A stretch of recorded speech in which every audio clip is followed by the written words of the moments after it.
Good morning વિદ્યાર્થી મિત્રો, અર્પણ વિદ્યા સંકુલથી હું પટેલ સોનલ ધોરણ 8 વિજ્ઞાનની અંદર આપનું સ્વાગત કરું છું। એની અંદર જોઈએ આપણે કે ભાગ 7 બરાબર।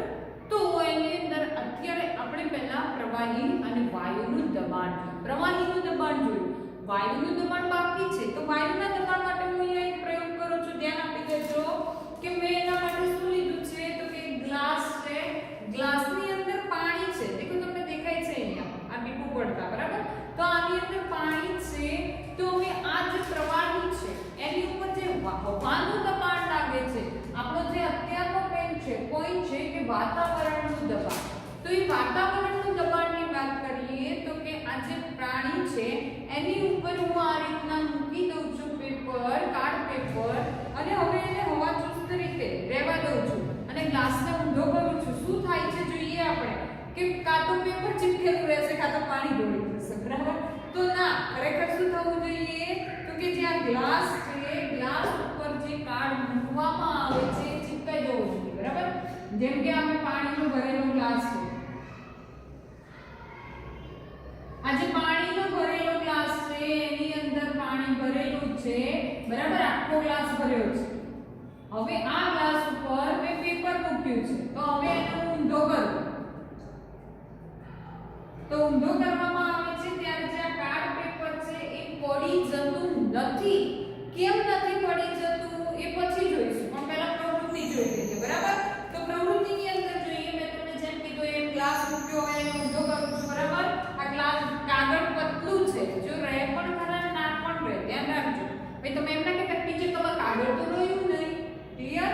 તો ધ્યાન આપો, અહીંયા જોઈએ આપણે મેં એને બરાબર હવા ચુસ્ત રીતે બંધ કરી દીધું છે, ગ્લાસને ઊંધો વાળું છું બરાબર। હવા ચુસ્ત બંધ થયું છે, ગ્લાસ થઈ ગયો, જોયું? હવે આ કાગળમાં સહેજ પણ હવા જશે તો શું થશે, પાણી આપણું ઢોળાઈ જશે અને કાગળ બહાર આવી જશે બરાબર। તમે જોઈ શકો છો અહીંયા શું થયું, અહીંયા ઉપર પણ દબાણ, નીચે પણ દબાણ લાગ્યું। કઈ રીતના તો કે આના ઉપર વાતાવરણનું દબાણ લાગે છે।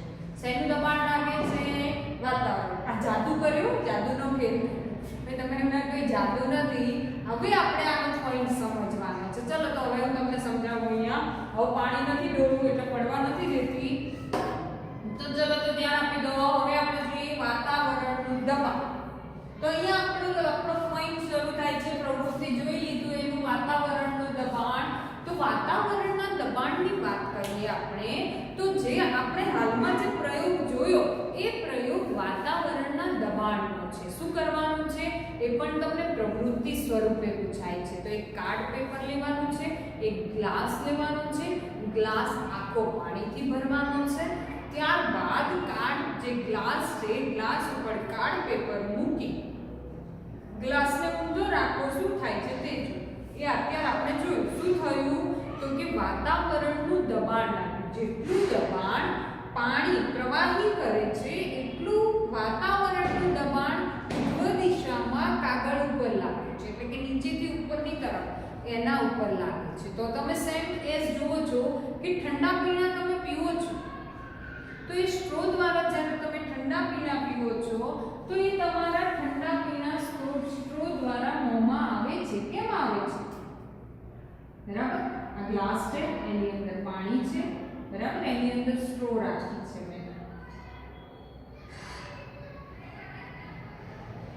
તો આ સ્ટ્રોની વાત કરીએ તો આ સ્ટ્રોમાંથી પાણી મોંમાં ખેંચવામાં આવે તો એ જે પાણી છે એ સ્ટ્રો દ્વારા ઉપર આવે છે। કેમ આવે છે?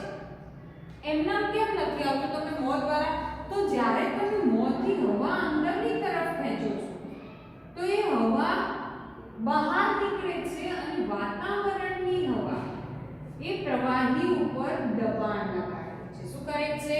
વાતાવરણની જે હવા છે એ હવા પ્રવાહી ઉપર દબાણ લગાડે છે। તો અહીંયા પ્રવાહી ઉપર દબાણ થયું ને ત્યારે એ દબાણ એ પ્રેશરના કારણે સ્ટ્રોમાંથી પ્રવાહી બહાર આવે છે। આને બંધ કરી દેવામાં આવે, વાતાવરણમાં કોઈ દબાણ જ નથી લાગતું તો સ્ટ્રોમાંથી તમે પાણી ખેંચો ને તો એ પાણી બહાર આવતું નથી। કેમ? તો કે વાતાવરણનું દબાણ લાગે લાગતું નથી. તો એ જ વસ્તુ આપણે જોઈએ કે આપણા શરીર ઉપર વાતાવરણનું દબાણ લાગે જ છે. હું ઊભી છું, મારા ઉપર વાતાવરણનું દબાણ છે, તો હું કચડી કેમ નથી જતી? આવો પ્રશ્ન છે, બરાબર? એ પણ આપણે પ્રશ્ન જોઈશું. તો જોઈએ પહેલા જેની વ્યાખ્યા જોઈએ કે વાતાવરણ એટલે શું? તો કે આપણી ચારે બાજુ જે આ હવા આવેલી છે ને, આ તમને જે દેખાય છે, તમે ઊભા છો, એની સિવાયની આજુબાજુ જે છે એ બધું વાતાવરણ છે. એ બધું શું છે? વાતાવરણ. તો વાતાવરણ કોને કહેવાય? તો કે આપણી ચારે બાજુએ આવેલી હવાને અથવા તો આવરણને વાતાવરણ કહે છે. તો અહીંયા જો વાતાવરણનું દબાણ એટલે શું વ્યાખ્યા આપી છે? પહેલા વાતાવરણની વ્યાખ્યા છે કે આપણી આસપાસ રહેલા હવાના આવરણને, આપણી આસપાસ રહેલા હવાના આવરણને વાતાવરણ કહે છે. અને તેના ઉપર જે દબાણ લાગે છે તેને વાતાવરણનું દબાણ કહે છે. આપણી આસપાસ જે હવા છે એ વાતાવરણ, અને એના ઉપર જે દબાણ લાગે છે તે વાતાવરણનું દબાણ કહેવાય. ક્લિયર? તો આખી વ્યાખ્યા લખવી પડે. વાતાવરણનું દબાણ એટલે શું? તો કે આપણી આસપાસ રહેલા હવાના આવરણને વાતાવરણ કહે છે, અને તેના ઉપર લાગતા દબાણને વાતાવરણનું દબાણ કહે છે. ક્લિયર? વાતાવરણનું દબાણ કોને કહેવાય? તો આપણે જોયું કે વાતાવરણનું દબાણ આપણે કોને કહીશું? કે આપણી આસપાસ રહેલી જે હવા છે એના ઉપર જે દબાણ લાગે છે તેને વાતાવરણનું દબાણ કહે છે. તો આપણે આ જે ગ્લાસ વાળો, સ્ટ્રો વાળો બધું જ પ્રયોગ જોયા, એ બધા પ્રયોગમાં પ્રવાહી પર હવાનું દબાણ લાગે છે, માટે સ્ટ્રો દ્વારા પાણી ખેંચવામાં આવે છે ત્યારે મોંમાં આવે છે. અને કાર્ડ પેપરને ઊંધું કર્યું છે તો કાગળ ઉપર વાતાવરણનું દબાણ છે, એટલા માટે એ ખુલતું નથી. એના ઉપર બહારથી અને અંદરથી બંને તરફથી પ્રેશર લાગે છે. ખ્યાલ આવી ગયો તમને? ઓકે. તો આપણે જોઈએ કે આપણે જાણીએ છીએ કે એકમ ક્ષેત્રફળ દીઠ લાગતા બળને દબાણ કહેવામાં આવે છે. તો હવા ભરેલો લાંબો નળાકાર ઊભો કરીએ, એક નળાકાર ઊભો કરીએ, તો શું એની અંદર પણ હવા છે? એ પ્રયોગ પણ સાબિત થાય. તમે આગળના ધોરણમાં સાબિત કરીને આવ્યા છો, તો તમારે પ્રવૃત્તિ સ્વરૂપે કરવું હોય તો ઘરે કરી શકો છો. એક પાણીની ડોલ ભરેલી છે, એક નાનું ટબ લો, એ ટબને સીધું અંદર જવા દેજો. ત્રાસુ સેજ બી ના થવું જોઈએ. કે પાણીની જે ડોલ છે એ પાણીની બકેટ જે ડોલ છે એ ડોલની અંદર તમારે જે ટબ છે પાણીનું, એ ટબને આ ડોલ આટલી ભરી છે, બરાબર? હવે પાણીના જે ટબ છે એ ટબને સીધું અંદર જવા દેજો. શું થશે? ટબમાં પાણી જાય છે. આ પ્રવૃત્તિ તમે ઘરે કરશો ખબર પડશે, નથી જતું. કેમ? તો કે આ જે ટબ છે એમાં પણ હવા રહેલી છે, પરંતુ એ હવાને આ ટબને સહેજ ત્રાંસુ કરવી. તો આ ટબને હું અહીંયા સહેજ ત્રાંસુ કરું છું. તો ત્રાંસુ કરવામાં આવે છે ત્યારે હવા બહાર નીકળે છે. એટલે હવાએ પાણીને અંદર આવવા માટે જગ્યા દીધી. હવા દબાણ કરે છે, હવા બહાર નીકળે છે, તો જ પાણી અંદર આવે છે. ખ્યાલ આવ્યો? ક્લિયર? તો એ જ વસ્તુ અહીંયા છે કે જેટલું ક્ષેત્રફળ છે એ ક્ષેત્રફળ પ્રમાણે એ દબાણ કરે છે. તો આપણે જે નળાકાર છે એમાં પણ હવા છે, અને એ હવા નળાકારમાં હવાનું વજન એ વાતાવરણના દબાણ જેટલું જ છે. હવે તમે એમ કહો એની અંદર એનું વજન કેમ નહીં થતો હવાનો? તો એનું ના થાય કે જેટલી જે પાઇપ લીધી છે, જે નળાકાર છે, એમાં જેટલું હવાનું વજન છે એટલું જ વજન બહાર છે. તો બંનેનું વજન અહીંયા ઇક્વલ થાય છે, બરાબર થાય છે. એટલે હવાનું વજન આપણને લાગતું નથી. આપણને હવાનું વજન, મારા માથા ઉપર, મારા શરીર ઉપર હવાનું દબાણ છે જ, પણ મને એ દબાણ નથી લાગતું. કેમ નથી લાગતું? કે મને કચડી નથી લાગતી. આટલું બધું હવાનું પ્રેશર હોવા છતાં પણ આપણે કચડાઈ નથી જતા, પાપડ જેવા નહીં બની જતા. બની જઈએ? ટ્રક ચાલ્યો હોય તો પાપડ બની જઈએ આખે આખા, પણ હવાના દબાણથી નથી થતા. કેમ? તો એ કારણ સમજવાનું છે. જો એ બોર્ડ પર લખ્યું છે. અને બીજું તમને પ્રશ્ન પૂછવામાં આવે કે વાતાવરણનું દબાણ કેટલું છે? તો વાતાવરણનું દબાણ 10⁵ ન્યૂટન/મીટર² જેટલું છે. કે દરેક વસ્તુ પર વાતાવરણનું દબાણ ન્યૂટન બરાબર 10⁵ ન્યૂટન અપોન મીટર સ્ક્વેર જેટલું લાગે છે. ખ્યાલ આવી ગયો તમને? તો આ પછી હું તમને અહીંયા જે મેં દાખલો જેવું લખ્યું છે ને એના ઉપર સમજાવું છું કે આ 10 ની 5 ઘાત કઈ રીતે આવી. પણ વાતાવરણનું દબાણ કેટલું લાગે તો 10 ની 5 ઘાત ન્યૂટન અપોન મીટર સ્ક્વેર જેટલું લાગે. ક્લિયર? તો એ જ પ્રશ્ન જોવાનો છે કે વાતાવરણનું દબાણ આશરે 10 ની 5 ઘાત ન્યૂટન અપોન મીટર સ્ક્વેર જેટલું ખૂબ જ વધારે છે, છતાં પણ આપણે તેના લીધે દબાઈ કે કચડાઈ જતા નથી. દબાઈ કે કચડાઈ જતા નથી. કેમ દબાઈ કે કચડાઈ જતા નથી? હમણાં મેં તમને કીધું એમ જેટલું જ હવાનું દબાણ બહાર છે એટલું જ દબાણ આપણા શરીરમાં છે. ખ્યાલ આવ્યો? તો એ જ જવાબ આવશે. જો આપણા શરીરની અંદરનું દબાણ પણ આશરે વાતાવરણના દબાણ જેટલું જ છે. એટલે આપણા શરીરમાં જે હવાનું દબાણ છે એ દબાણ આ જેટલું જ છે, 10 ની 5 ન્યૂટન અપોન મીટર સ્ક્વેર જેટલું છે. બરાબર? જેટલું અંદર છે એટલું બહાર છે. જે બહારથી લાગતા વાતાવરણના દબાણની અસરને નાબૂદ કરે છે. બહારથી જે દબાણ લાગે અંદર સરખું જ છે તો એના દબાણની આપણના શરીરને કોઈ જ અસર થતી નથી. ખ્યાલ આવી ગયો દરેકને? ચલો ફરી એક વખત જવાબ કઈ રીતના લખવાનો તો કે આપણા શરીરની અંદરનું દબાણ પણ આશરે વાતાવરણના દબાણ જેટલું જ છે, જે બહારથી આવતા વાતાવરણના દબાણની અસરને નાબૂદ કરે છે. ખ્યાલ આવી ગયો તમને? હવે આમાં કોઈ પ્રશ્ન? અચ્છા, ચલો તો તમને એક સરળ રીત સમજાવું. તમે બધા જોયું છે હવા ચૂસક બૂચ. તમે ગાડીની અંદર ગાડીના કાચ ઉપર ખાસ કરીને આમ લટકાવો છો, જે બૂચ છે આ રીતનું. બરાબર? વચ્ચેથી પકડી અને સીધું શું કરી દો છો? બૂચને આમ લગાવી દો છો. તો એ બૂચને જ્યારે લગાડવામાં આવે છે ત્યારે શું થાય છે? તો આ જે બૂચ જ્યારે ખુલ્લું હોય છે ત્યારે એની અંદર હવા છે, પણ જ્યારે બૂચને લગાડવામાં આવે છે લીસી સપાટી પર, ખરબચડી સપાટી પર નહીં, ખરબચડી સપાટી પર તો હવા જ હતી, લીસી સપાટી પર લગાડવામાં આવે છે ત્યારે તેની અંદર જે હવા રહેલી છે એ હવા બધી બહાર નીકળી જાય છે. હવા બહાર નીકળી ગઈ તો હવે એના ઉપર વાતાવરણનું દબાણ લાગે છે. શું થાય છે? વાતાવરણનું દબાણ લાગે છે અને વાતાવરણના દબાણના કારણે હવા ચૂસક બૂચ ઉખડી જતો નથી. એને તમારે ખેંચવું પડે અથવા તો એક બાજુનો ભાગ ઊંચો કરીને હવા અંદર જવા દેવી પડે તો જ હવા ચૂસક બૂચ બહાર નીકળે છે, નહીંતર નીકળતું નથી. બરાબર? તો અને એના માટે તમારે જોવું હોય તો 140 અને 141 નંબરના પેજ ઉપર આપેલું જ છે અને એના માટે એક વૈજ્ઞાનિકે પણ કરેલું છે. 17મી સદીમાં જર્મનીના એક વૈજ્ઞાનિક ઓટો વોન ગેરિકે શું કર્યું તો કે 51 સેમી હતી. બરાબર? કે એક વ્યાસ લીધો, અર્ધગોળાકાર બે પોલ લીધા, એક આ બાજુ અને એક આ બાજુ. બે પોલ લીધા, બંને પોલને હવા ચૂસક રીતે બંધ કરી દીધા. હવા સહેજ અંદર ના જાય એ રીતના હવા ચૂસક રીતે બંધ કરી દીધા અને બંને બાજુથી ઘોડાઓ દ્વારા ખેંચાવવામાં આવે તો પણ છૂટતા નથી. કેમ? તો કે વાતાવરણનું તેના ઉપર દબાણ છે. એના માટે તમારે જોવું હોય તો તમે જોઈ શકો. ક્લિયર? 8 ઘોડા બંને બાજુ છે, બંને વિરુદ્ધ દિશામાં એકબીજાને ખેંચે છે, છતાં પણ જે પોલ છે એ હવા ચૂસક બંધ કરેલો છે.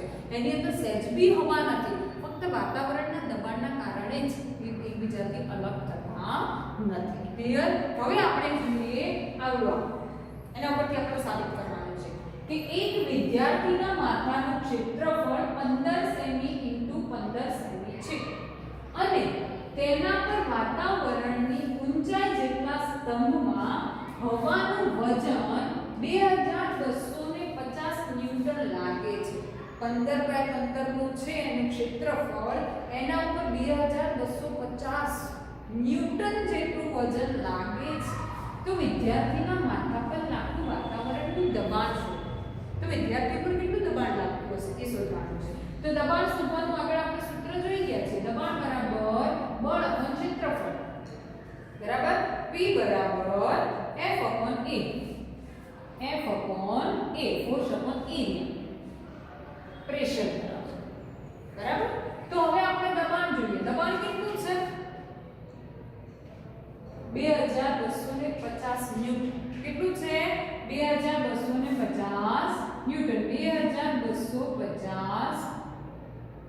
ન્યૂટન. હવે અહીંયા ક્ષેત્રફળ કીધું છે. ક્ષેત્રફળ કેટલું છે? 15 semi into 15 semi. 15 semi into 15 semi. હવે શું કરવાનું છે? તો આપણે જે સેમી લખ્યું એ સેમીને મીટરમાં ફેરવી દઈએ. શેમાં ફેરવી દઈએ? મીટરમાં. કઈ રીતના? તો સિમ્પલ વસ્તુ છે, આપણને ખબર છે 100 સેમી બરાબર 1 મીટર. કેટલા? 100 સેમી બરાબર 1 મીટર. તો 15 બરાબર કેટલા? 15 સેમી બરાબર કેટલા? તો આ બંનેનો ક્રોસ ગુણાકાર થાય 15 ગુણ્યા 1/100. ક્લિયર? હવે શું કરવાનું? આ જે 100 છે એને મીટરમાં છે, બરાબર? 100 સેમી બરાબર. હવે એને મીટરમાં ફેરવવું છે મારે. સેમીને મીટરમાં ફેરવું. તો મીટરમાં ફેરવાશે એટલે 10 ની 2 ઘાત થશે. આને ફેરવ્યું, ધ્યાન રાખજો ખાસ. 100 સેમીને મીટરમાં ફેરવ્યું એટલે આ સેન્ટીમીટરમાં છે અને મેં આ મીટરમાં ફેરવ્યું. તો 100 ની 10 ની 2 ઘાત થાય. કેમ? તો કે 10 ગુણ્યા 10 બરાબર 100. એટલે આ 2 મીટર થાય એટલે 2 ઘાત થઈ. ક્લિયર? તો એને મીટરમાં ફેરવ્યું. તો હવે અહીંયા શું લખીએ આપણે? 15/10 મીટર સ્ક્વેર. હવે આ મીટર સ્ક્વેરને હું ઉપર લઈ જાઉં છું, બરાબર? તો શું થશે? 15 ગુણ્યા 10 મીટર સ્ક્વેર ખરા, પણ કેમ? માઇનસ. કેમ? તો કે નીચેથી ઉપર જાય એટલે એનું ચિહ્ન બદલાય. આ ધનમાં છે તો ઉપર જતા શેમાં થાય? ઋણમાં. ક્લિયર? શેમાં થાય છે? ઋણમાં. તો હવે આપણને આની કિંમત મળી ગઈ, મીટરમાં ફેરવવી. તો અહીંયા શું લખાશે? 2250 ન્યૂટન અપોન 15 ગુણ્યા 10 ની માઈનસ 2 મીટર. ક્લિયર? 15 ગુણ્યા 10 ની માઈનસ 2 મીટર. એવું એક અને હવે આ બીજું ઇન્ટુ બીજું 15 ગુણ્યા 10 ની માઈનસ 10 ની 2 એટલે કે માઈનસ 2 મીટર. બરાબર? હવે શું કરવાનું છે? તો હવે આપણે જોઈએ આ ગુણાકાર. ઉપરનું એમ નામ રહેશે 2250 ન્યૂટન. હવે આ ગુણાકારની વાત કરીએ તો આ બંનેનો ગુણાકાર કરીએ તો 15 સરખા છે. બંનેના પહેલા ભાગ એટલે 15 એટલે 15 ગુણ્યા 15 કેટલા થાય? તો કે 15 ગુણ્યા 15 2000 225 15 એનું વર્ગમૂળ થયું ને તો કે 225. તો આ બંનેનો થયો તો ઉપરની ઘાતનો સરવાળો થશે, બરાબર? તો કે 10 ની 4 બંનેનો સરવાળો થયો 2 + 2 4 પણ ચિહ્ન એનું એ માઈનસ માઈનસ પ્લસ ચિહ્ન એનું એ. આ તમારો ગણિતનો નિયમ છે. શેનો નિયમ છે? ગણિતનો. કે માઈનસ માઈનસ પ્લસ તો બંને વચ્ચે સરવાળો થયો છે, ચિહ્ન એનું એ. તો ચિહ્ન માઈનસ નું માઈનસ થઈ ગયું. ચિહ્ન શું થયું? માઈનસ નું minus. Metre square m9 metre square. Clear? તો મીટર સ્ક્વેર થયું. હવે શું કરવાનું છે? તો આને ઉડાડી દઈએ આપણે. ઉડી ગયા. ઉપર વધ્યા 10. હવે શું વધ્યું? તો કે 10 ન્યૂટન અપોન 10 ની માઈનસ 4 મીટર સ્ક્વેર. હવે આ જે મીટર છે એને હું ઉપર લઈ જાઉં તો અહીંયા શું થશે? 10 ને ઉપર લઈ જાઉં છું. 1 છે અને 4 આવશે તો કે 10 ની 1 + 4. આ માઈનસ છે ઉપર જાય એટલે +4 થાય. +4 થયું ન્યૂટન અપોન મીટર સ્ક્વેર બરાબર શું થશે? 10 ની 5 ન્યૂટન અપોન મીટર સ્ક્વેર. સાબિત થઈ ગયું આપણું 10 ની 5 ન્યૂટન અપોન મીટર સ્ક્વેર. તો આ વ્યક્તિ જે રહી કે જે વ્યક્તિનું 15 છે એટલે ચાલે ગમે એટલું હોય, બરાબર? તો કે જે ક્ષેત્રફળ છે એ ક્ષેત્રફળ ઉપર 2250 જે ન્યૂટન એના ઉપર જે વજન લાગે છે તો એનું ક્ષેત્રફળ આપણે ગોત્યું. તો વ્યક્તિના જેટલું બહારથી દબાણ લાગે છે એટલું જ આપણા શરીરમાંથી પણ દબાણ લાગે છે. તો વ્યક્તિનું એટલે કે દરેક વ્યક્તિ ઉપર 10 ની 5 ન્યૂટન અપોન મીટર સ્ક્વેર જેટલું હવાનું દબાણ લાગે છે. ક્લિયર? સાબિત થઈ ગયું આપણું 10 ની 5 ન્યૂટન અપોન મીટર સ્ક્વેર. ખબર પડી ગઈ તમને દરેકને? ફરી એક વખત સમજાવું છું. આ તો એમના એમ મૂક્યું બળ 2250, ક્ષેત્રફળ 15 સેમી × 15 સેમી. ફક્ત આપણે શું કર્યું? સેમીને મીટરમાં ફેરવ્યા કે 100 સેમી બરાબર 1 મીટર તો 15 સેમી એ કેટલા? તો અહીંયા સાબિત થયું તો 100 સેમી ને આપણે મીટરમાં ફેરવી દીધા એટલે 10 ની 2 ઘાત થાય અને એને આપણે લઈ ગયા ઉપર એટલે માઈનસ કર્યું અને એને પછી આપણે આ સૂત્રમાં મૂક્યું 15 * 100 સેમી જે આપણે હતું એને આપણે 10 ની -2 મીટરમાં ફેરવ્યું પછી એનો દાખલો ગણ્યો અને એની અંદર આનું 15 225 10 * 10 બંનેને ઘાત સરખી છે એટલે આધાર તો સરખો એનો એ જ રહેવાનો એનો સરવાળો થયો ચિહ્ન માઈનસ માઈનસ પ્લસ ચિહ્ન એનું એ તો થઈ ગયું હવે આ જે ઉડતા હતા એ ઉડાડી દીધા જે વધ્યા એ લખી નાખીને એના ઉપરથી આપણે 10 ની 5 ન્યૂટન/મીટર² આવી તો આની અંદર જો તમને હજી પણ ના ખબર પડે તો તમે મને ફોન કરીને પૂછી શકો છો બરાબર અહીંયા આપણું આ ચેપ્ટર પૂરું થાય છે તો આ ચેપ્ટર આખામાં તમને ક્યાંય પણ ખબર ના પડી હોય તો તમે મને ફોન કરીને પૂછી શકો છો ત્યારે જ સમજી લેવું પણ પછીથી તમે જ્યારે પરીક્ષા સમયે કહેશો તો એ સમયે કોઈ પણ શિક્ષક તમને નહીં સમજાવે ખ્યાલ આવી ગયો અને જે પ્રવૃત્તિઓ કરાવીને ચાર એ ચારે ચાર તમને PDF ની અંદર લખેલી મળી જશે